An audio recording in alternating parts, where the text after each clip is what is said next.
Hello, all dear students. Good morning. Myself Nadeem Ali welcomes you in online chemistry classes. Students, आज का हम topic पढ़ने से पहले इंग्लिश मीडियम क्लास से किसी स्टूडेंट्स ने 3 क्वेश्चन पूछे थे। पहले क्वेश्चन आपको सोल्व करवा देता हूँ, उसके बाद में हम टॉपिक के बारे में स्टडी करेंगे। क्वेश्चन था पहला कि जब एल्किल हैलाइड की रिएक्शन केशियन और एजीशियन के साथ में करवाते हैं तो डिफरेंट टाइप के प्रोडक्ट की फॉर्मेशन क्यों होती है। जैसे पोटेशियम साइनाइड के साथ करवाएंगे तो एल्किल साइनाइड और एजीशियन के साथ करवाएंगे तो एल्किल आइसोसाइनाइड, ऐसा क्यों? तो उसका रीजन है फर्स्ट क्वेश्चन का, एल्किल हैलाइड की जब रिएक्शन केशियन और किसके साथ एजीसीएन के साथ करवाते हैं तो डिफरेंट टाइप के प्रोडक्ट की फॉर्मेशन क्यों होती है? क्योंकि केशियन की जो नेचर होती है वो केशियन की नेचर क्या होती है? आयोनिक नेचर, और एजीसीएन की जो नेचर होती है वो होती है कौन सी नेचर? Covalent nature. इन दोनों में एक न्यूक्लियोफाइल सेम है। कौन सा न्यूक्लियोफाइल सेम है इसमें? साइनाइड। साइनाइड जो न्यूक्लियोफाइल है, इनमें जो साइनाइड है वो न्यूक्लियोफाइल क्या है? सेम। क्योंकि साइनाइड में कौन सा चार्ज होता है न्यूक्लियोफाइल पर? Minus charge. अब इस साइनाइड, ये जो साइनाइड है ये एक टाइप का क्या होता है? लिगेंड। लिगेंड मीन्स इसमें खुद का क्या होता है? लोन पेयर प्रेजेंट हो। अब ये कौन से टाइप का लिगेंड है? ये कौन से टाइप का लिगेंड है? ये लिगेंड होता है एम्बिडेंटेड लिगेंड, जिसमें दो अलग अलग टाइप के क्या होते हैं? डोनर एटम होते हैं। अलग अलग टाइप के क्या होते हैं? डोनर एटम होते हैं। डोनर एटम मीन्स ऐसा लिगेंड जिसमें दो अलग अलग डोनर एटम हो। एम्बिडेंटेड लिगेंड मतलब ऐसा लिगेंड जिसमें दो अलग अलग डोनर एटम, बट एक टाइम में केवल एक ही एटम अपना इलेक्ट्रॉन क्या कर सके? डोनेट कर सके। तो केशियन में जो केशियन की जो होती है वो कौन सी नेचर होती है? आयनिक नेचर। चार्ज के पर प्लस और सीएन पर माइनस, और माइनस चार्ज इस पर आएगा कार्बन पर। आयनिक नेचर में मान लो ये होता है कि जब इसको वाटर में डिसोल्व करवाएंगे तो ये के प्लस और सी एन माइनस में क्या हो जाता है? क्या होता है? आयोनाइज हो जाता है। और सी एन माइनस में कार्बन पर माइनस है। अगर केशियन में जो साइनाइड है, अगर उसमें कार्बन अपना इलेक्ट्रॉन डोनेट करे किसको? एल्किल ग्रुप को। कार्बन अपना इलेक्ट्रॉन डोनेट करे। साइनाइड एक प्रकार का कौन सा लिगेंड है? Ambidentate ligand. एम्बिडेंटेड लिगेंड वे लिगेंड जिसमें दो अलग अलग टाइप के क्या होते हैं? डोनर एटम होते हैं। कौन कौन से होते हैं डोनर एटम? कार्बन और नाइट्रोजन। बट एक टाइम में केवल एक ही एटम अपना इलेक्ट्रॉन क्या कर सकता है? डोनेट कर सकता है। तो कार्बन अगर साइनाइड में अगर कार्बन डोनर एटम अपना इलेक्ट्रॉन एल्किल ग्रुप को दे, यानी कार्बन अगर एल्किल ग्रुप से ऐड हो तब तो बनेगा एल्किल साइनाइड। यदि साइनाइड लिगेंड में कार्बन जो डोनर एटम अपना इलेक्ट्रॉन डोनेट करे एल्किल ग्रुप को, मींस मतलब एल्किल ग्रुप के साथ में ऐड हो, तब तो बनेगा एल्किल साइनाइड। प्लस में रिलीज क्या हो जाएगा? के x.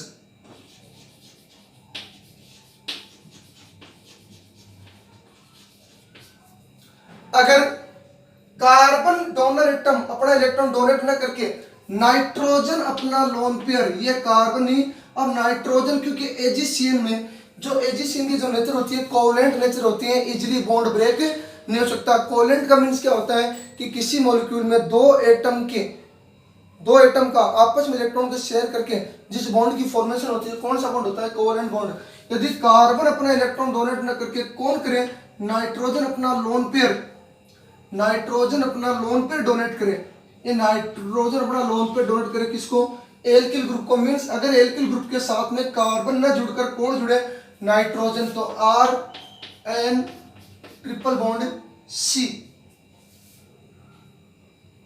Are N triple bond C, और एक इसमें कोवैलेंट बॉन्ड होगा, इसमें होगा कोऑर्डिनेशन बॉन्ड। तो दो इलेक्ट्रॉन ही है, एक के लोन पेयर 3, दो तो इलेक्ट्रॉन ही है और एक कोऑर्डिनेशन बॉन्ड का मतलब दो इलेक्ट्रॉन दे रहा है नाइट्रोजन कार्बन को। कितने हो गए? अगर इस बॉन्ड को अगर आपने लगाओ तो नाइट्रोजन प्लस लगा देना, कार्बन पर माइनस लगा देना। अगर आप इस बॉन्ड का लगाना चाहो तो इस बॉन्ड को आप लगा सकते हो, कोऑर्डिनेशन बॉन्ड होता है। इससे क्या बनेगा? Alkyl isocyanide. प्लस में रिलीज हो जाएगा AgX।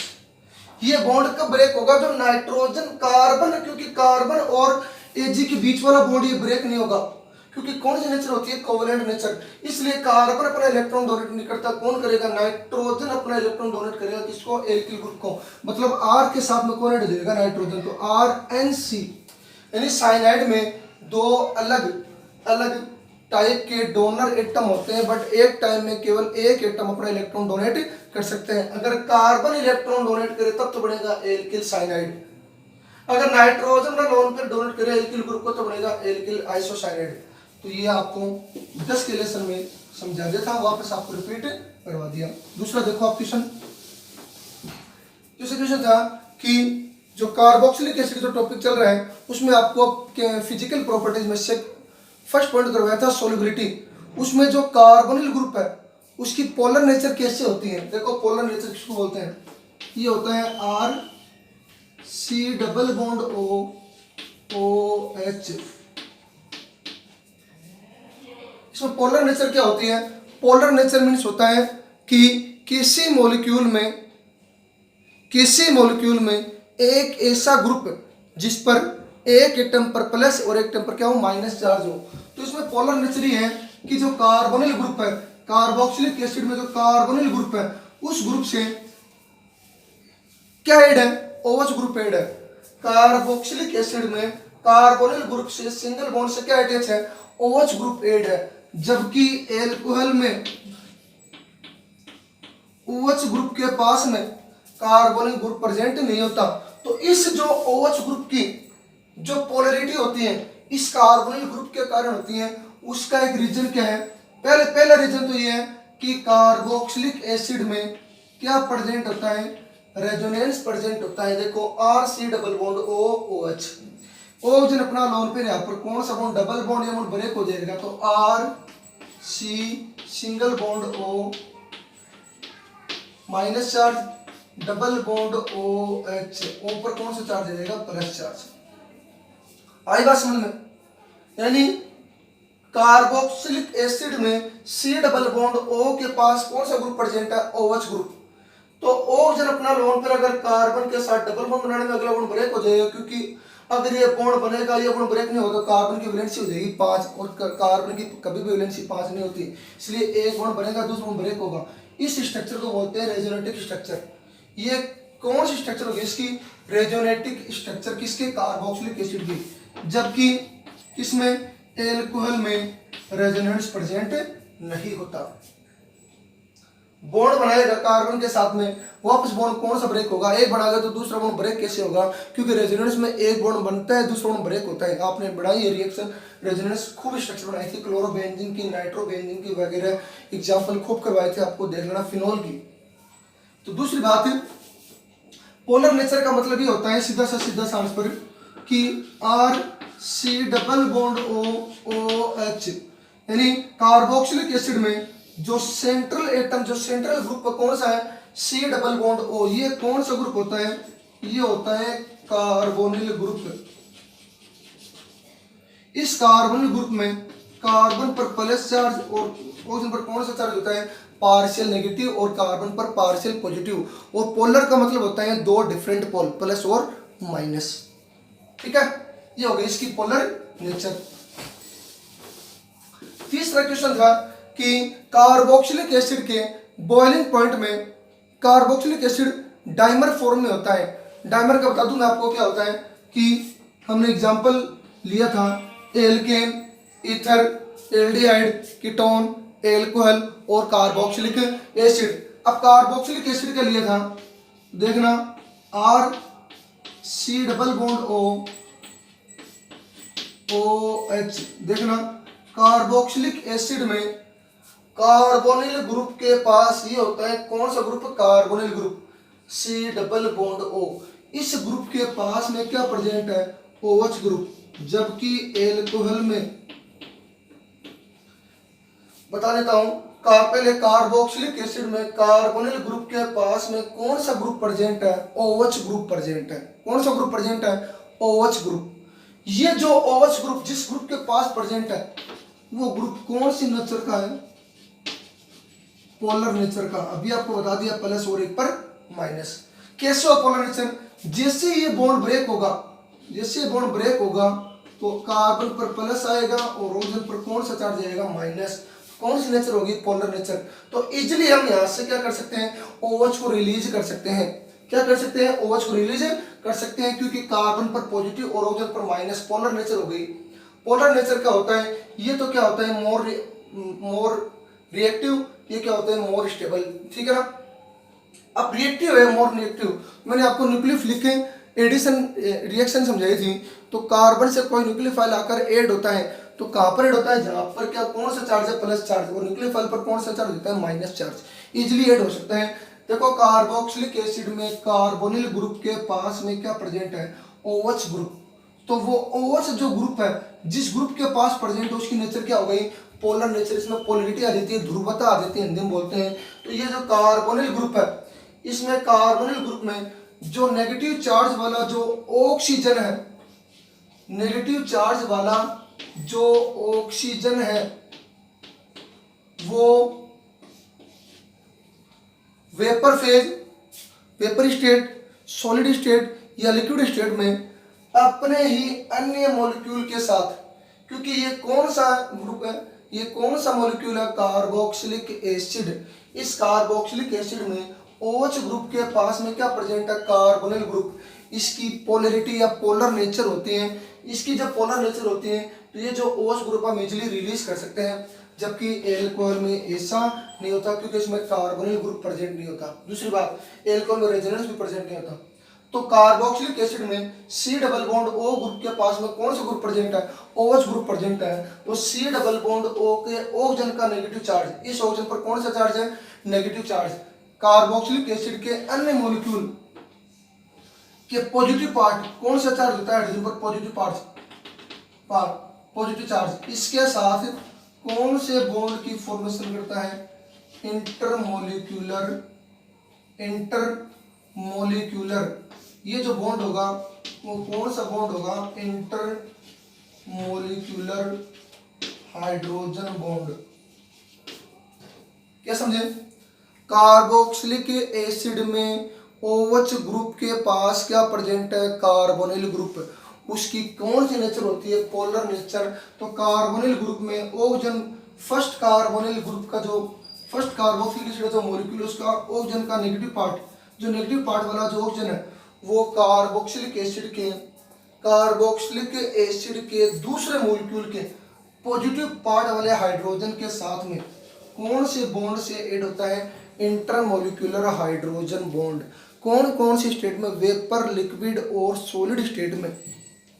यहाँ एप्रोटिक सॉल्वेंट में ये इस हिसाब से बॉन्ड की फॉर्मेशन करते हैं। देख लो, इसका यहाँ पर हमने ऑक्सीजन लिया है, इसका यहाँ पर पॉजिटिव पार्ट कौन से ले लिया? हाइड्रोजन। इसका ले लिया negative part oxygen. Bond break होगा प्लस और माइनस, ठीक है। यानी ये जो बॉन्ड होगा वो कौन सा बॉन्ड है? Intermolecular hydrogen bond. सीधे से आपको याद रखना है, वेपर, सॉलिड और लिक्विड स्टेट में कार्बोक्सिलिक एसिड के 2 मोल या डिफरेंट 2 से ज्यादा मॉलिक्यूल, मोर देन 2 मॉलिक्यूल आपस में इंटरमोलिक्यूलर हाइड्रोजन बॉन्ड के द्वारा आपस में क्या होते हैं? एसोसिएट होते हैं, मतलब संगठित रहते हैं। एसोसिएट होना मतलब मिलके रहना, जुड़ के रहना। ये जुड़े हुए होते हैं। कार्बोक्सिलिक एसिड के फर्स्ट मॉलिक्यूल का negative part oxygen, second molecule के पॉजिटिव पार्ट हाइड्रोजन के साथ में एसोसिएट रहता है। कौन से बॉन्ड के द्वारा? इंटरमोलिक्यूलर हाइड्रोजन बॉन्ड के द्वारा। तो ये जो मोनोमर डाइमर का मतलब क्या होता है? मोनोमर मतलब एक मॉलिक्यूल, मोनोमर एकलक इकाई, एक मॉलिक्यूल।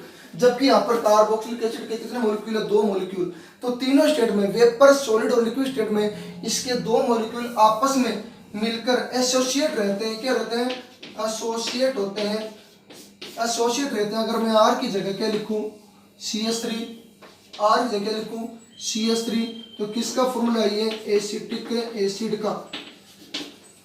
आपस में क्या रहते हैं? एसोसिएट रहते हैं, जिससे ये कौन सी फॉर्म हो गई? ये यहाँ पर जब 2 मॉलिक्यूल आपस में ऐड रहते हैं तो ये कौन सी फॉर्म हो गई? Dimer form. अब यहाँ पर डाइमर का मतलब है कार्बोक्सिलिक एसिड के 2 मॉलिक्यूल आपस में एसोसिएट रहते हैं। कौन से बॉन्ड के द्वारा? इंटरमोलिक्यूलर हाइड्रोजन बॉन्ड के द्वारा।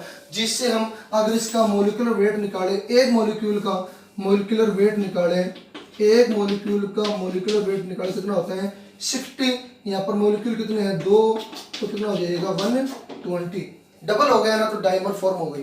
ओके, यहाँ तक है। ठीक है, तो तीनों क्वेश्चन कंप्लीट हो गया।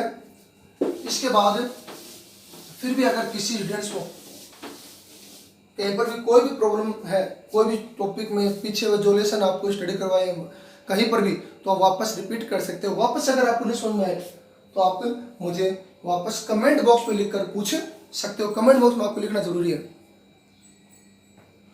ओके, हम आगे स्टडी करते हैं अगले टॉपिक की, केमिकल प्रॉपर्टीज ऑफ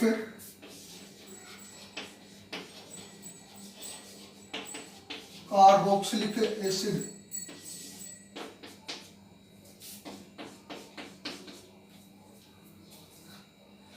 फिर भी अगर आपको कहीं पर भी कोई भी टॉपिक में प्रॉब्लम तो कमेंट बॉक्स में जरूर लिखिएगा।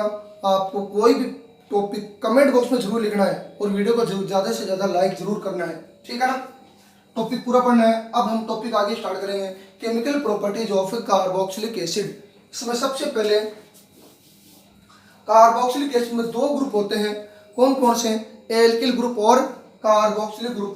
क्या लिखोगे, कार्बोक्सिलिक एसिड, एल्कोनोइक एसिड है carboxylic acid,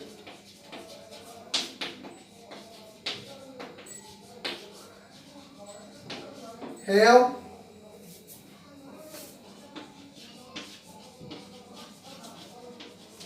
both alkyd and carboxylic group।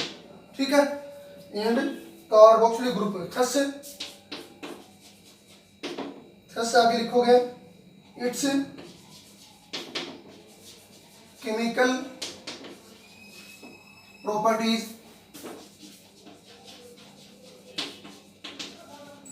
Is as follows, can B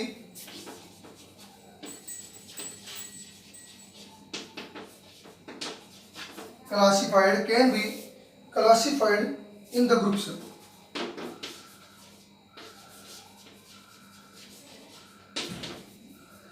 देखो, कार्बोक्सिलिक एसिड में ये फॉर्मूला होता है कार्बोक्सिलिक एसिड का, RC≡OH। ठीक है, इस कार्बोक्सिलिक एसिड या एल्केनोइक एसिड में दो पार्ट हो गए, एक तो एल्किल और एक कार्बोक्सिलिक ग्रुप। इनकी अलग अलग केमिकल प्रॉपर्टीज के बारे में स्टडी करेंगे। पहले तो करेंगे हम एल्किल ग्रुप की केमिकल प्रॉपर्टीज, फिर करेंगे पूरे कार्बोक्सिलिक ग्रुप की केमिकल प्रॉपर्टीज। ओके, तो देखिएगा इसमें स्टडी करेंगे। सबसे पहले एल्किल ग्रुप, तो यहां पर फर्स्ट पॉइंट लिखोगे आप, reaction of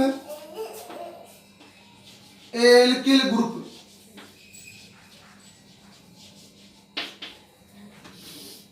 in carboxylic acid या of carboxylic acid, in carboxylic acid.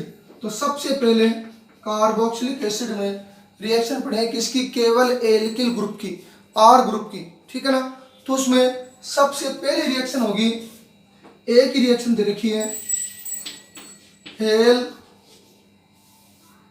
वोलार्ड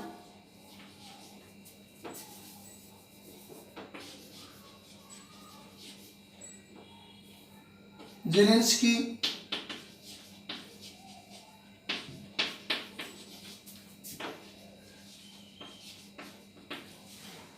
reaction, ये इसको बोलते हैं एक नाम और,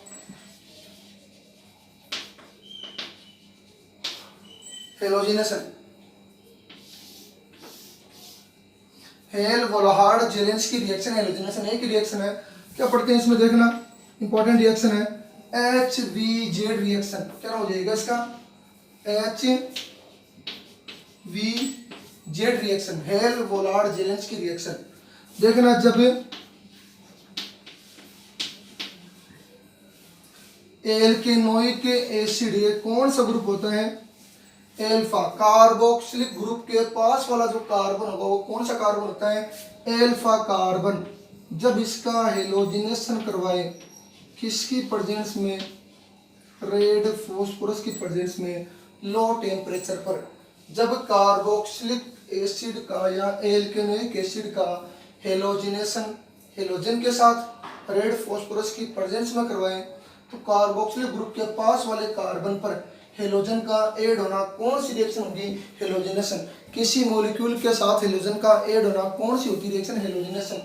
तो अल्फा कार्बन पर एक H और इस X से एक X बाहर निकल जाएगा, क्या रिलीज हो जाएगा? HX।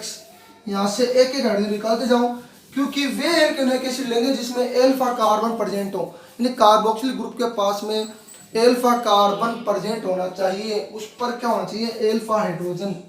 जैसे हमने कौन सी रिएक्शन पढ़ी थी? Aldol condensation reaction. Carboxylic group के पास वाला कार्बन अल्फा कार्बन, उस पर दो हाइड्रोजन ऐड है, अल्फा हाइड्रोजन, इसका एक हाइड्रोजन, इसका एक हाइड्रोजन, क्या रिलीज हो जाएगा? HX। फिर एक हाइड्रोजन इस हाइड्रोजन की जगह ऐड जाएगा, यानी हाइड्रोजन का सब्स्टिट्यूशन हो जाएगा, हाइड्रोजन रिलीज हो गया, हाइड्रोजन ऐड हो गया। दो हाइड्रोजन में से एक हाइड्रोजन और एक क्या निकल जाएगा? HX। बच गया एक X और ऐड कर दिया इस पर, COOH। ये हो गई आपकी रिएक्शन। इसको आप आगे बढ़ा सकते हो।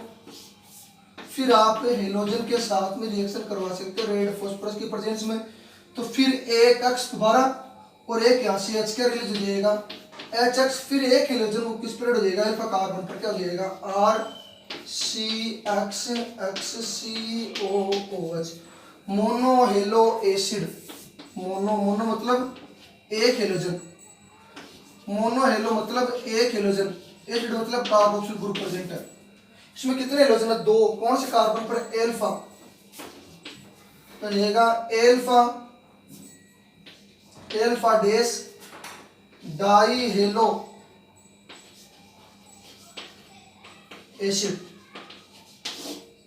या अल्फा अल्फा नहीं लगा तो छोटा को दिक्कत नहीं है, डाई हेलो एसिड। ठीक है, डाई मतलब दो हेलोजन ऐड है। ये रिएक्शन हम डिटेल से पढ़े तो हम एग्जांपल लेंगे CH3COOH। फॉर्मूला लिया किसका?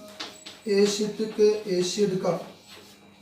कार्बोक्सिलिक ग्रुप के पास में कौन सा कार्बन? Alpha carbon. ये रिएक्शन यहाँ तक भी हो सकती है, आगे आप कर सकते हो एक मॉलिक्यूल लेके। एसिटिक एसिड का जब हेलोजिनेशन मतलब क्लोरीन के साथ हेलोजन ग्रुप में हमने क्या ले लिया? क्लोरीन। प्रेजेंस किसकी? रेड फॉस्फोरस की प्रेजेंस में। तो ये जो कार्बोक्सिलिक ग्रुप के पास वाला जो कार्बन है कौन सा कार्बन? Alpha carbon. उस कार्बन से एक हाइड्रोजन और क्लोरीन से एक हाइड्रोजन क्या निकल जाएगा? HCl। बच गया एक क्लोरीन, वो इस कार्बन के साथ ऐड कर दो, क्या हो जाएगा? Cl CH2 COOH। कौन सा कार्बन? Alpha carbon. मतलब अल्फा कार्बन से एक एक करके हाइड्रोजन रिलीज करते जाओ और हाइड्रोजन ऐड करते जाओ। हाइड्रोजन ग्रुप में हमने क्या ले लिया? क्लोरीन ले लिया। फिर हम क्लोरीन के साथ रिएक्शन रेड फॉस्फोरस की प्रेजेंस में करवाएंगे। फिर यहाँ से अल्फा कार्बन से एक हाइड्रोजन और क्लोरीन से एक क्लोरीन मॉलिक्यूल से क्या रिलीज हो जाएगा? HCl।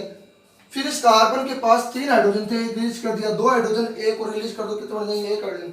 मतलब एक एक हाइड्रोजन रिलीज करते जाओ, क्लोरीन को जोड़ते जाओ। क्लोरीन का क्या करना? आपको जोड़ते जाना है। देखो यहाँ पर क्लोरीन ऐड करें, क्या हो जाएगा? Cl CH ऊपर Cl COOH। कौन सा कार्बन? Alpha carbon. फिर हम एक और मॉलिक्यूल लेंगे, क्लोरीन के साथ रिएक्शन करवाएंगे इसकी प्रेजेंस में, रेड फॉस्फोरस की प्रेजेंस में। फिर इस अल्फा कार्बन पर एक हाइड्रोजन और यहाँ से क्लोरीन क्या रिलीज हो जाएगा? HCl। फिर ये क्लोरीन इस कार्बन पर ऐड कर दो, क्या हो जाएगा? दो तो क्लोरीन थे, एक यहाँ से क्या हो गया? CCl3 COOH। इसका जाएगा try chloro acid, die chloro acid, monochloro acid, acetic acid. ये इसका नाम लिख सकते हो 2,2,2 ट्राई क्लोरो एथेनोइक एसिड। ठीक है, यानी एक एक कार्बन से एक एक हाइड्रोजन हटाते जाओ और उसकी जगह क्या जोड़ते जाओ? क्लोरीन ऐड करते जाओ। क्लोरीन क्या करना? आपको ऐड करना है, क्लोरीन ऐड करना है और एक एक हाइड्रोजन आपको क्या करना है? रिलीज करना है। ये आपकी हो जाएगी हेल-वोलार्ड-जेलेंस्की की रिएक्शन। तो फ्रेंड्स आज मैंने केवल एक ही रिएक्शन के बारे में स्टडी की है, वो भी केमिकल प्रॉपर्टीज में। कौन सी reaction? Reaction of alkyl group की। कौन सी रिएक्शन? हेल-वोलार्ड-जेलेंस्की की रिएक्शन। कार्बोक्सिलिक एसिड या एल्कोनिक एसिड में RC डबल बॉन्ड OOH, इसमें R ग्रुप की हमने रिएक्शन कर ली, R ग्रुप दिखाई, R एल्किल ग्रुप, उससे हमने एल्फा हाइड्रोजन को हटाते गए और क्लोरीन को क्या करते गए, ऐड करते गए। फॉर्मिक एसिड जो होता है एल्कोनिक एसिड में कौन सा एसिड, ये होता है फॉर्मिक एसिड। क्वेश्चन आ जाए हेल वोलाड या HVZ रिएक्शन कौन सा कार्बोक्सिलिक एसिड नहीं देता, ध्यान रखना कौन सा एल्कोनिक एसिड नहीं देगा, कौन सा नहीं देगा, फॉर्मिक एसिड, क्योंकि फॉर्मिक एसिड में कार्बोक्सिलिक ग्रुप के पास में एल्फा कार्बन या एल्फा हाइड्रोजन प्रेजेंट नहीं होता, फॉर्मिक एसिड रिएक्शन नहीं देते। ठीक है, तो ये स्टूडेंट्स इस वीडियो में अगर आपको कहीं पर भी कोई भी प्रॉब्लम है तो आप कमेंट बॉक्स में जरूर लिखिएगा अपनी प्रॉब्लम को, जरूर से पूरी वीडियो को देखना है, पसंद आए तो आप लाइक करना, और अगर आप YouTube चैनल पर नए हो तो चैनल को सब्सक्राइब करो और फ्रेंड के साथ में वीडियो को शेयर करो। आपको ज़्यादा से ज़्यादा वीडियो को लाइक करना है आज ही, क्योंकि ज़्यादा आपको रिस्पॉन्स मिलेगा तभी मैं आपको अच्छा सा और भी पढ़ाऊँगा। ठीक है, ओके, धन्यवाद।